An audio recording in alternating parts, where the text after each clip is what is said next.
All right, let's talk about the world we all work in every single day, the catastrophe modeling ecosystem.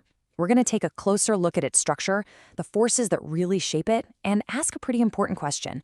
Is it possible that the stability we've all worked so hard to build is actually keeping us from finding an even better way forward? Let's get into it. The stakes for getting this right are just unbelievably high. You see it in the headlines every day, especially out of places like California, where the market is under some serious pressure. Wildfire risk is forcing some incredibly difficult choices, and it's affecting everything from whether people can even get insurance to the basic question of whether it's viable to write business there at all. And right at the very heart of navigating all this complexity, that's where catastrophe models live. These are not just some abstract academic tools, right? They are the engines that inform pricing, underwriting, how we allocate capital, and even our conversations with regulators. They're absolutely central to how we make sense of a world where risk is constantly changing. So this brings us to a really crucial point. The market for these tools has evolved into a very specific kind of ecosystem. So how did we get here? And maybe more importantly, what are the forces that keep it locked in this state of equilibrium?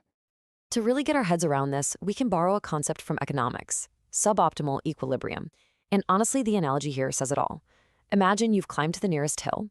The view is good, it feels secure, it feels stable. And you look around, and everyone else is on a similar hill right next to you. No one really has a compelling reason to make the risky, uncertain trip to find out if there's a much higher mountain somewhere else in the range. The spot you're in feels good enough, even if it's not the best possible spot. And this is a brilliant illustration of what that equilibrium looks like in our world. On the left, you've got the familiar stuff, these deep, long-term integrations with one main vendor, procurement decisions that feel like these huge all-or-nothing swaps. And success is often defined by what the existing tools can do. But on the right, that's a hypothetical alternative. A world with more interoperability, where you could be more modular, experiment way faster, and really own that final sense-making process inside your own walls. And a huge reason for this stability is just organizational inertia. I mean, just look at a typical timeline for putting a major new risk regime in place. This isn't something that happens overnight. We're talking about a multi-year, sometimes decade-long journey. When the cycles are that long, the gravitational pull of the system you're already in is just massive. The costs of switching aren't just about money, they're about years of people's time and effort. And this is the really critical part, this isn't about anybody making a bad decision. It's a classic Nash equilibrium. Every single company is making a perfectly rational choice based on the world around them. You run the standard RFP, you invest in the big integration project, you get a result that regulators and rating agencies know and understand. It is the logical move inside the game as it's currently played. But that brings us to the big question, right? What are the trade-offs for all this stability? What feels safe and rational might have these hidden costs that we've all just kind of accepted as the price of doing business? And this is a question I just want to pose directly to you. Think about your own workflows, your own processes. Are there points of friction or limitations that we've all just sort of normalized?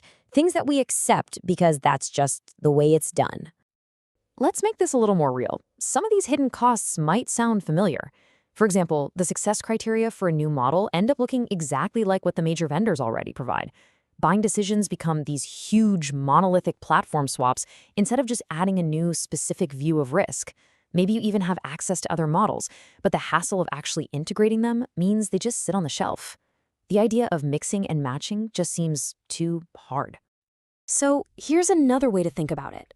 What if the problem isn't a history of bad choices at all? What if it's just that the technology and the complexity of the risk itself have evolved way faster than our organizations have been able to keep up? Faster than our processes for buying, validating, and integrating new tools?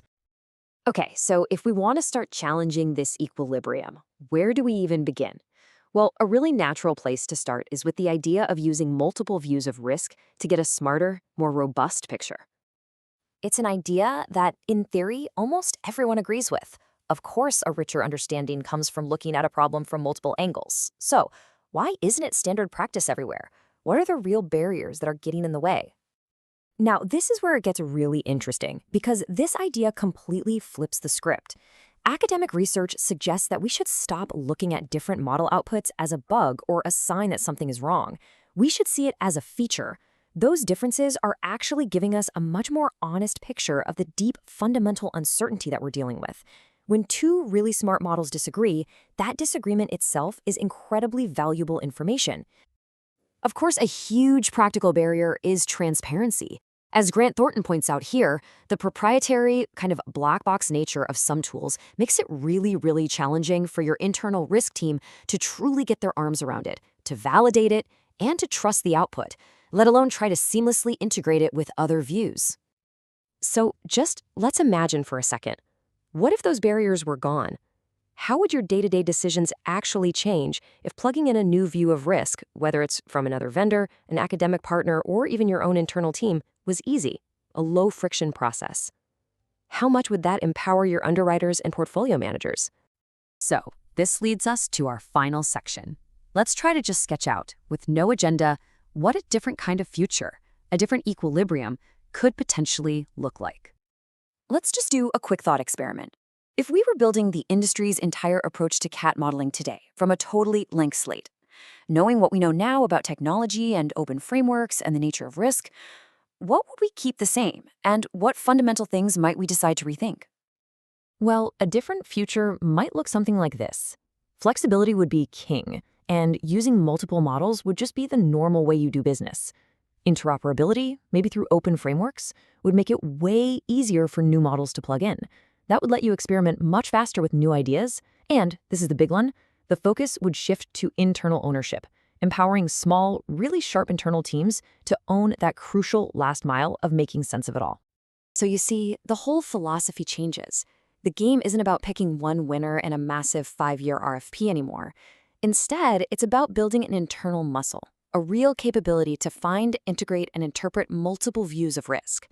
The competitive advantage becomes your ability to create insight, not just which vendor you picked. So we're not going to end this with some big answer or a recommendation. Instead, we just want to leave you with one final thought to take back with you.